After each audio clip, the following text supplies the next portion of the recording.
اور chairman NAB کی توسیع پر لیگی رہنما پھٹ پڑے۔ نیب ترمیمی آرڈیننس کو بدنیتی پر مبنی عدلیہ پر حملہ اور پارلیمانی نظام میں مداخلت قرار دے دیا۔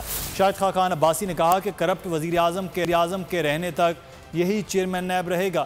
جب تک جاوید اقبال رہے گا حکومتی کرپشن کو تحفظ ملتا رہے گا۔ خواجہ آصف بولے حکومت نے کالے قانون پر مزید کالک لگائی۔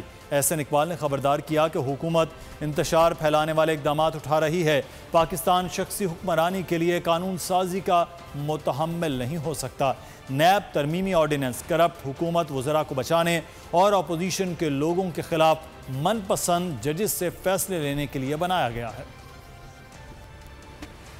اس کو آرڈیننس کے ذریعے ایمینڈ کرنے کی ضرورت کیا تھی؟ جب پارلیمان موجود ہے، دونوں ہاؤسز چل رہے تھے، آپ نے دونوں ہاؤسز بند کر کے ایک آرڈیننس جاری کیا ہے۔ اس سارے عمل سے جو بدنیتی ہے، جو اصل بات ہے سارے معاملے کی، وہ بدنیتی ہے اور کھلی چھٹی ہے حکمرانوں کو جس طرح مرضی پاکستان کی عوام کو لوٹیں۔ ایک کالا قانون جو آلریڈی موجود تھا اس کو مزید اس کے اوپر کالک مل کے تو اس کے ذریعے جو ہے اپنے جو ہے وہ سارے کے سارے معاملات صاف کر رہے ہیں اور ایک دفعہ پھر جو ہے اپوزیشن جو ہے جو لوگ ان کے خلاف بولتے ہیں ان کو ٹارگٹ کیا جائے گا اور یہ ہم نہیں ہونے دیں گے۔ یہ بیڈ بلیک لا ہی نہیں بلکہ یہ ورسٹ بلیک لا ہے، بدترین کالا قانون ہے، اس لیے کہ یہ سرکاری طور پہ حکومت کی کرپشن کو جیسے بتایا گیا کہ تحفظ دینے کے ساتھ ساتھ فرمائشی اور شخصی چیئرمین کی تعیناتی کے لیے بنایا گیا ہے۔